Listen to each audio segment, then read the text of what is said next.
Hello everybody and welcome along to the July 2026 update from Clydebridge station.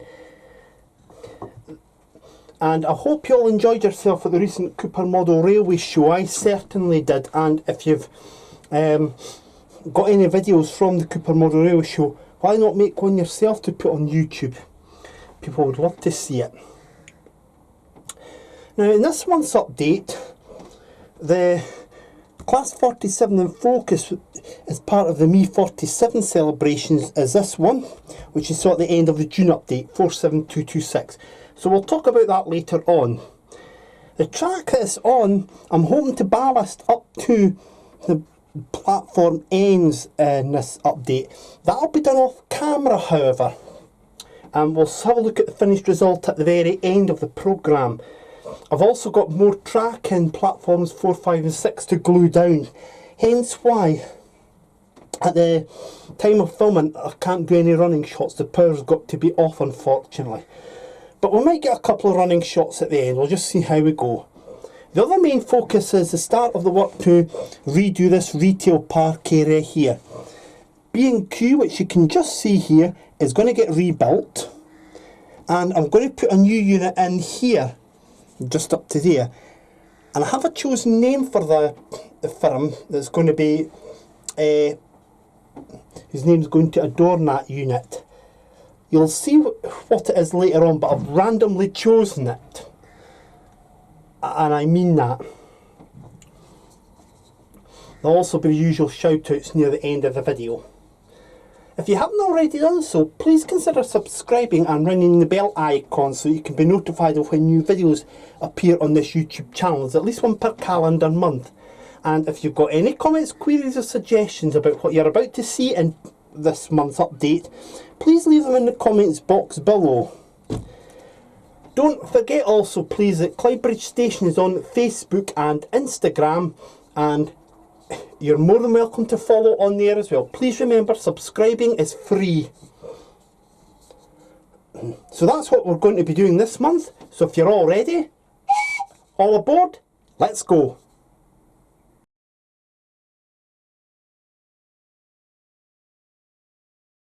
This whole area here is the precinct that goes into this retail park area here, but it has a couple of problems, and I think you'll see what those are. This obviously doesn't look right at all. The building doesn't have any fire exits, but perhaps more interestingly, and more concerningly, that is not big enough, so that needs to be fixed as well. Now over the next two updates we're going to try and fix all these issues, and this passageway here is going to have a new unit put in it as well, and that's the unit we're going to start off with for reasons that will become apparent later on. I've actually got a chosen name for this unit. The other thing as well is that there's no grip bin at all here, so I'm going to have to put in a grip bin somewhere. And also I've got a scale model scenery kit for a sort of coffee shop stall type thing. I'm going to build that off camera and see if it can actually be fitted in somewhere, but that will be coming in the August update where we'll look at this area. The main concentration this month is to look at this area and to see what accessories can be put in. Another thing that I don't like is this here. Now this came with is the trolley bay which came with the Gauge Master supermarket that you see here. The problem is you can see it very clearly. I'm going to try and replace that with a trolley bay made up of some of the West Hill Wagon Works fencing. If I turn the camera here, that there, I'm going to see if I'm able to make a trolley bay using that fencing, and if I do, it would likely be going closer to the shop. So that's what the plan is. But I say all of that has got to be done over two updates. This sign will be coming out because realistically that sign should have been over there. So that's the first thing that will come out. We won't need that again.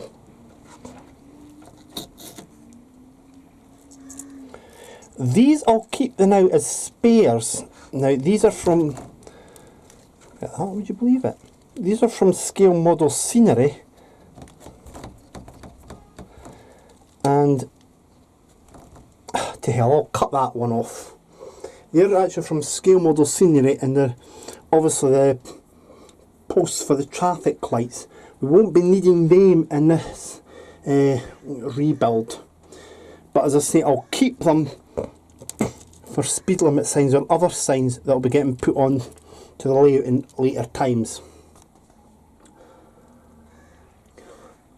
I've also got to take that out, and I've got to very carefully take the wall up to out from there to here, because this is where the new shop will go.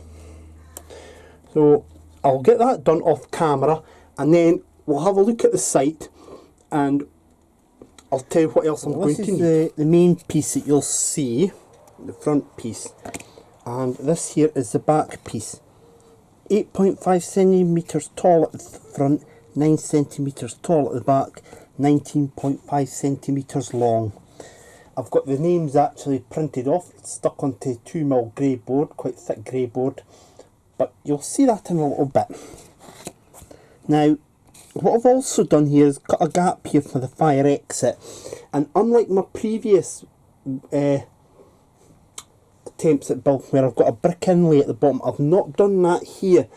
I took inspiration excuse me, from looking at buildings at the Holbeath Retail Park and the Carnegie Drive Retail Park in Dunfermline. That's where I've got my inspiration for that from. Remember, this is a layout set in 1988 to 91, so designs were different back then. These are the inlays that will go on the ends and inside. Now that one is obviously too tall, but the others, well, they're all too tall by the looks of things. How have I done that? Well, it looks like I'll just have to cut them. So I'll do that off camera, get them cut to the right size, and then the outer ones will need to be wrapped in the scale model scenery paper that you see there.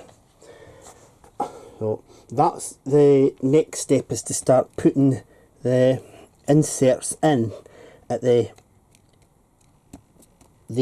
and then putting in the fire exit door.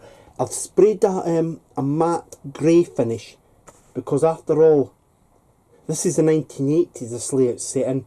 Who said that fire exit doors had to be red? I've worked in places, I've worked in a shop where the fire exit doors were blue.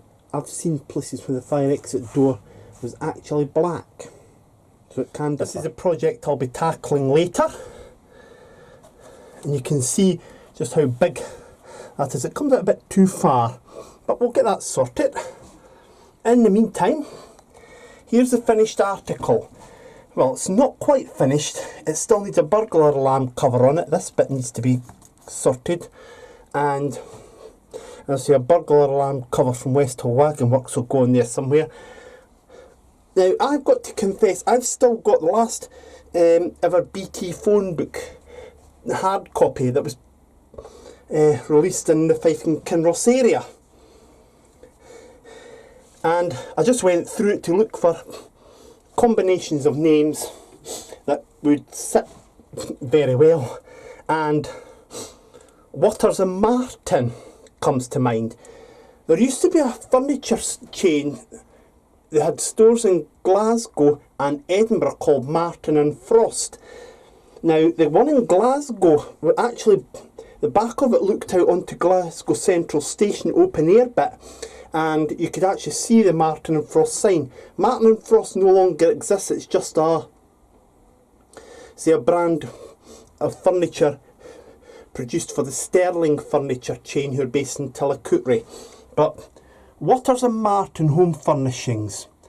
Now, later on, I say we'll be putting a burglar alarm cover on there, and once this is actually done, once this is done, I'll be putting a bit of fence in there and a gate as well, with it being a fire exit.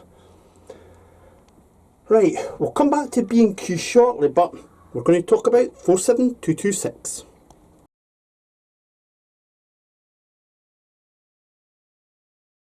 This locomotive here is the only BR Blue Class 47 on the layout. and it's a Bachmann one, and we'll go into more details about that in a moment. But it's worth telling you about the actual story of the real class 447, number 47226. It was one of the 300 plus machines built by Brush at their Falcon Works at Loughborough, and she entered service in October 1965. Fitted with the Metcalfe Oerlikon dual air vacuum brakes, and she also had a Clayton Mark II boiler. Never ever equipped with electric train supply, 47226 became that number in March 1974 at Top's renumbering. She was actually unofficially named Seagull on the 15th of November 1989 at Tinsley Depot. Tinsley had a reputation for giving locomotives unofficial names, and this was particularly the case with any of its BR Blue or large logo blue class 47s, i.e. not carrying a sector livery. Some class 37s allocated to the depot also wore these unofficial names that were just painted on with red background and white lettering.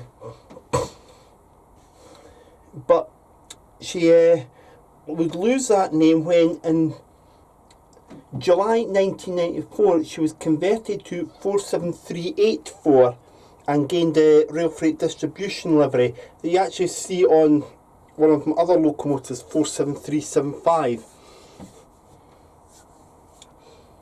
She remained as a 47/3 for just over a year when she was renumbered back to 47226 in November 1995, still retaining the rail freight distribution livery.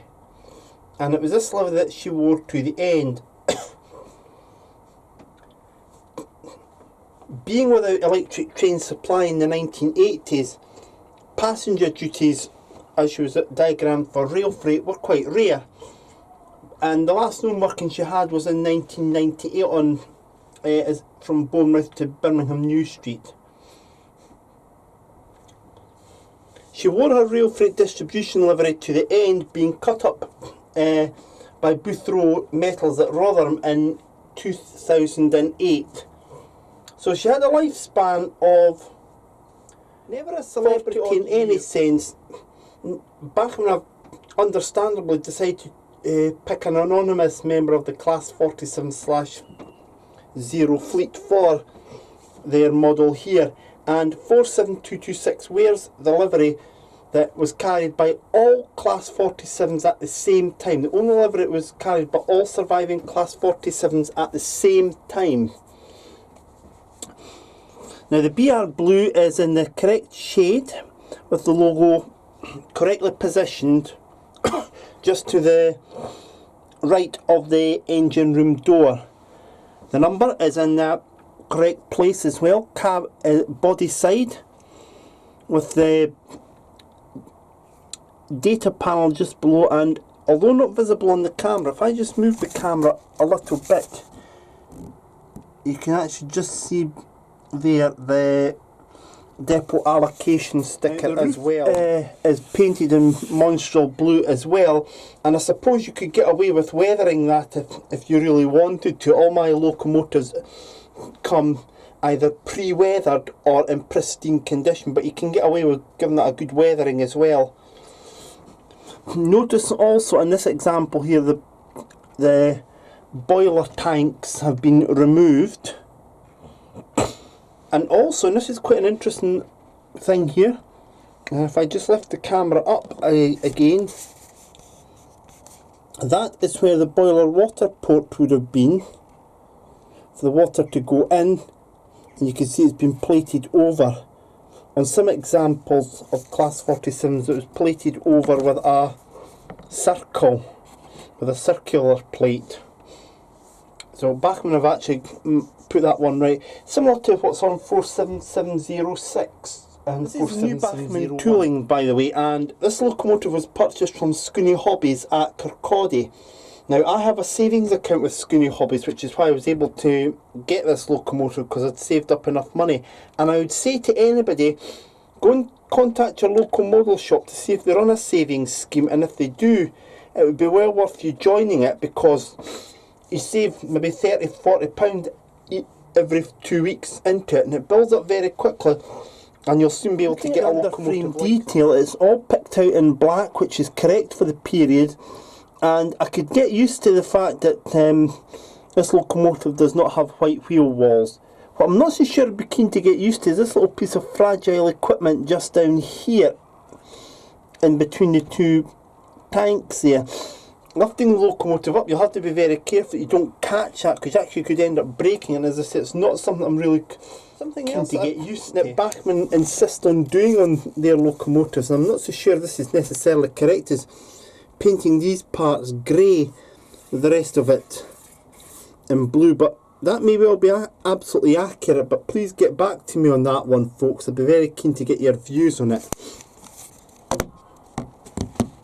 Looking at the cab end, and we've got good detailing is just visible there in the cab. We've got the handbrake wheel, we've got also some detailing there on the driver's control desk. They've also got the actual door into the engine room is visible too. They've got no, I don't see any seats, well I do see two seats on this model, and they're painted black and they're quite far apart. That looks to be quite accurate on a second look. One thing I would point out to you is that there's no driver supplied at one end of the locomotive, so if you want to add drivers, that's an extra job for you. The electrification warning flashes are in place, and as are all these handles here. They're all correct. A full detailing kit is supplied, but as I need couplings at both ends with a dead end layout, the detailing kit cannot be fitted. One thing I do notice about this locomotive as well, and it is accurate as well, I'll just put it back here for you, that's part of the detailing inside there for the motor, but in fact it also details what you would actually see in a real Class 47 in the engine room. So Bachmann have got to be commended for doing that there. It's a good improvement on on their previous efforts. Unlike their previous models, the windows are all closed on the driver's windows, so they're actually closed in. And I would also just notice as well is that the dividing column is painted yellow here, which is correct. On other locomotives, it's either been painted in the body colour, the main body colour, or in the case of some Intercity Executive ones, painted silver. They've painted that in the cab colour, not the body colour. So a good spot that there by Bachmann. It runs excellent, and it's certainly going to be a challenger for the new Cavalex 47s when they do finally come on stream in the next couple of years. One last thing I would point out to everybody who's thinking about buying a BR Blue 47, notice that in this one, although it's got the electrification flashes, there's no red cantrail stripe, but there is a headlight, and I think that's a little mistake by Bachmann, because I do believe that by the time the headlights were getting fitted, the red cantrail stripes should have been put on there. So I think that's a little mistake there by Bachmann, but that's really the only fault I can find with it. The meshed grills for the roof fans are superb, absolutely accurate, and as I say, all the detailing there is picked out. And that's the only fault I can find with it, is the lack of a cantrail stripe. That's Bachmann's 47226. David Watson at Dean Park Station has also got one of these as well, and he, I believe, has went into further detail reviewing his version, so I would certainly urge you to go and check out David's version as well, and then you can get your own thoughts on whether it is for you or not. But if you're modelling any sort of period from the 1980s onwards, this is a good choice of locomotive for you.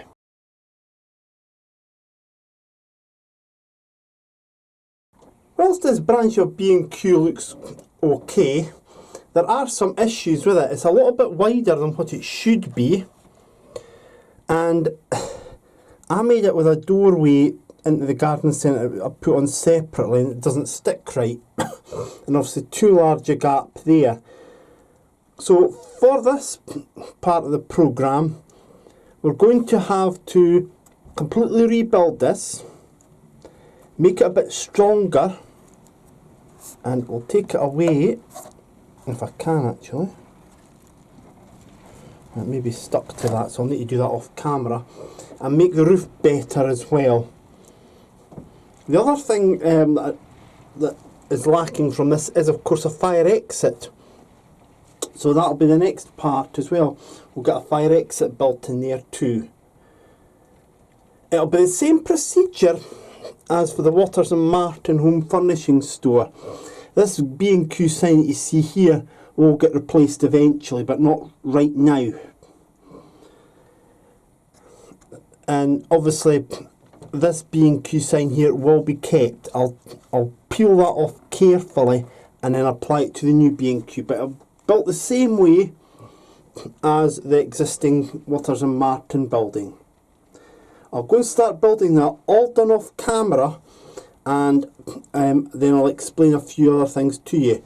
But before I do start building it, you might be looking at all of this and thinking it's rather bland, they're all the same exterior. What you've got to remember about retail parks, and this, particularly when the boom time of retail parks in the early 80s, mid-80s, is that 6 or 7 units, including one for the anchor tenant, would be built, and would all have the same frontages on them, all the same cladding on them. This would just be easier to build it that way, cut down on materials, cost of materials. A good example of what it looks like is at the Carnegie Drive retail park in Dunfermline, which still has all these units, with all the same cladding, everything's identical. Even the anchor tenant B&Q, who incidentally the only original tenant still there. Then there's also the Bathgate retail park as well. Again, tenants have changed over the years there, but it's got a uniform appearance. A good example of where retail parks have been extended and they've used a different design is again in Dunfermline, but at the Hallbeath retail park, which incidentally is built on the site of the old British Rail Town Hall wagon repair shops, which closed in 1982. The original build retail park structure would go up to what is currently an empty unit but was Carpetright.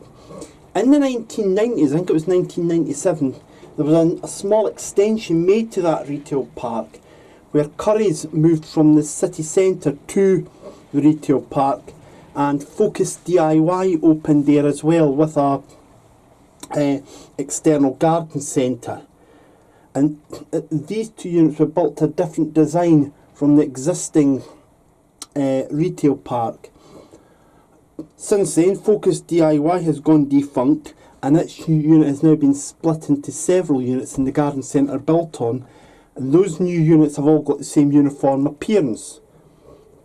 Other changes at the retail park include Wickes opening in the old home base unit, again a different frontage to the rest of the retail park in phase 1 of that retail park. So as I say, it may seem a bit bland how I'm doing this here, but the layout is set 1988 to 91. Imagine this retail park has only just opened, the units would all be in the same style. Now the main structure is getting there, and you can actually see in comparison with the old one what it's actually like. The main difference being, of course, that we've got no brick lining along the bottom, but we have a fire exit door. I've reused the back of the old building on this one, I've got the fire door in place, and I've also got a better door for going into the garden centre.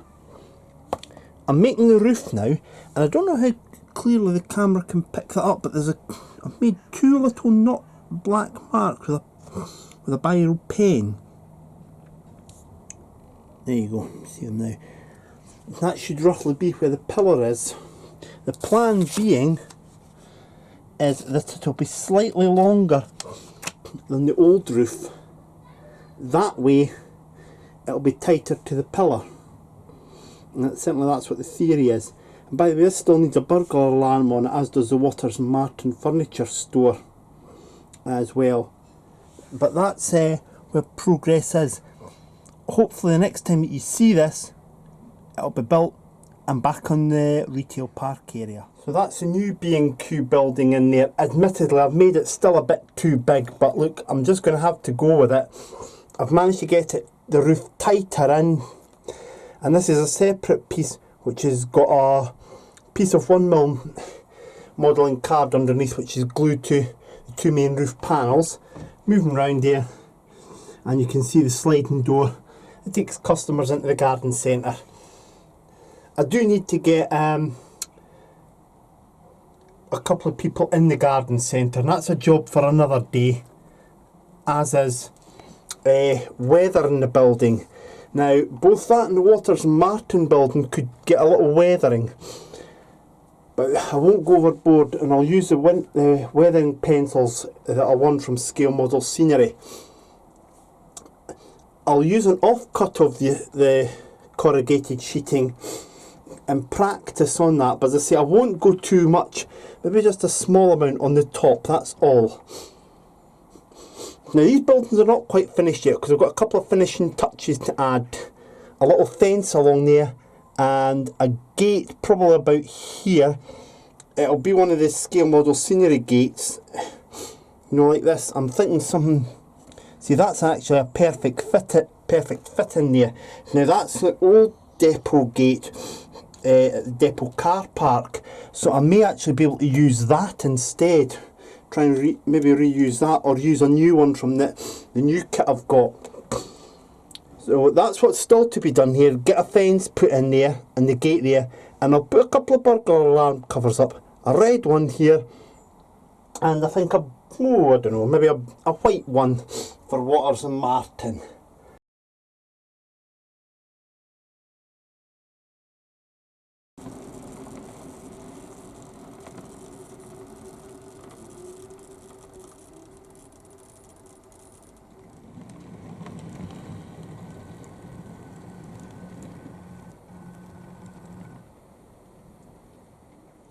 There we go, that's the ballast now laid up to the ramp ends of platforms 2 and 3.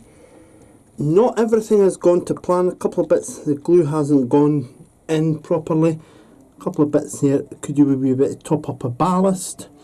And I'll give the track yet another clean to get all the dirt off it. But I've ran a coach up and down to make sure there were no issues with the wheel flanges. And running the locos up and down has proven that I need to give it another quick clean, so I'll use Track Magic on that. That'll be done off camera, and will be done at a later date. What's still needed on here? Well,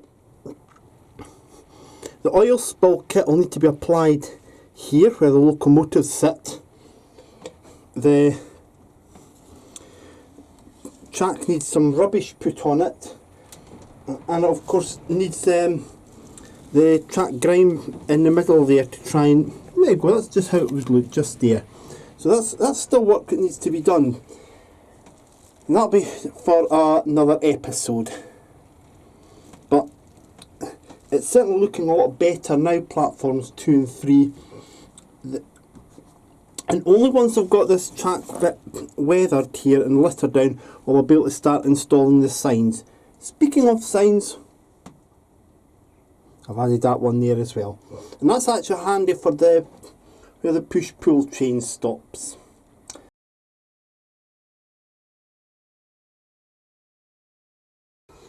That's the gate there. It's now stuck. I've stuck it onto the Waters Martin building, and it's actually the gate that was from here, because in the fullness of time This is going to get redone again. It has to, you see, because of the smaller signal box that we've got here.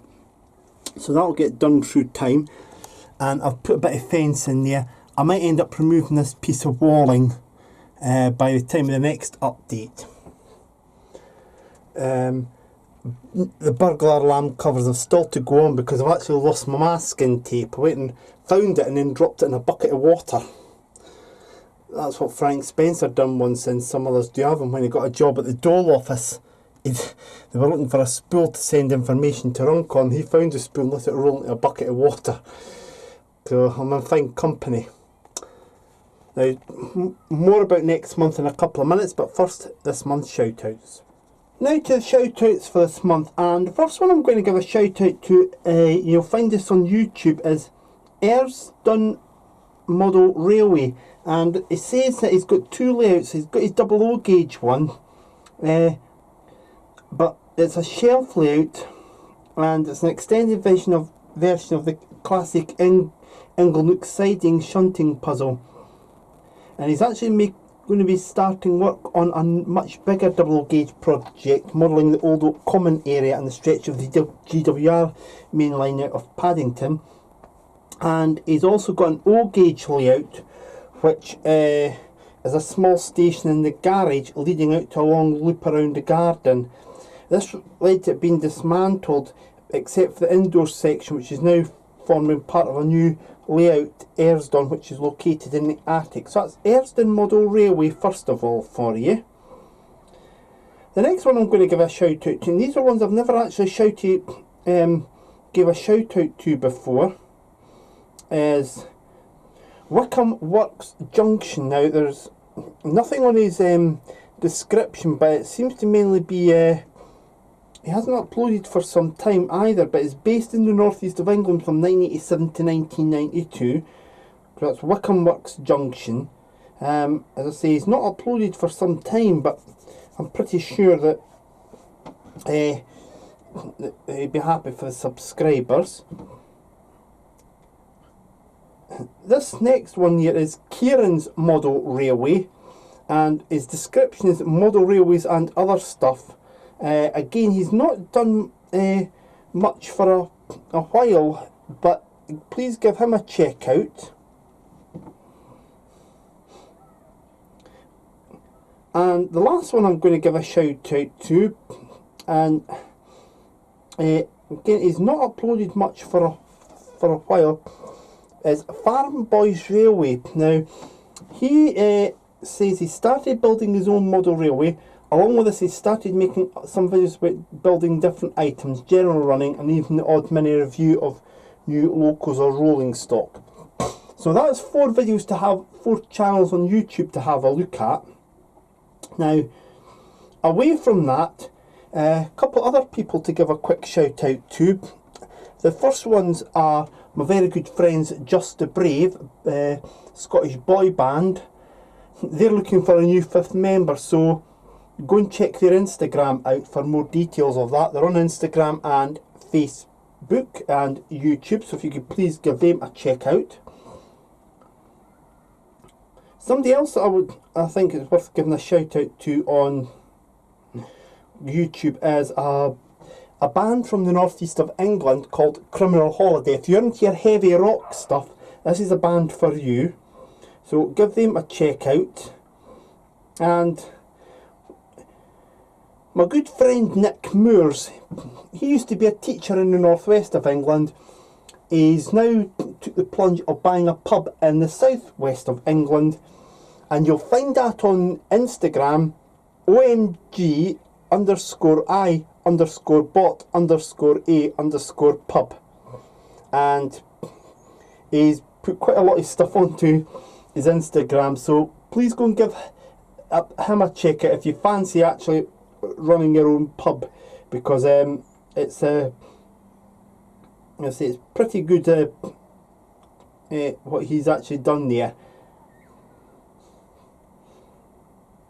And just one more thing as well before the I sign off for the month, is that any links that I've put in or description I've put into the video that was done at the Cooper Model Railway Show, telling you who operated the layout. If you give them a search, putting their name into their internet search engine, you might well be able to find them. So that's it for this month. Next month we'll be continuing on here in the retail park by rebuilding Halfords. Off camera as well, I'm going to be trying to build the little coffee kiosk. I got that as a free last year from Scale Model Scenery when I spent so much on an order. I don't know if it's going to fit into that space, so I'm going to do that off camera. And I'll also be keeping this building to do a test of my weathering, because I'll do little weathering on these other two buildings as well. And I'll also be, again, this is something I'll be doing on camera, is actually building the Halfords for you. And I'll also be building a better trolley rack for the Scotmid supermarket here, because this one that came with the Gauge Master kit, and I can just show you that, is certainly not a good one at all. So I'll be building on camera a much better trolley rack. I have an idea for that. And we'll also be planning out what I'm going to do for platforms 5 and 6. I have an idea, and that'll be that hopefully executed at later on in the year, but it won't be the August update. As I say, I'm going to be doing small things, testing my weathering practice and that. And one other thing I might well end up doing is starting to build the staff walkways to get to and from the depot area. I may start doing that, but we'll take it as it comes. But definitely Halfords is getting rebuilt, and we'll see what else happens.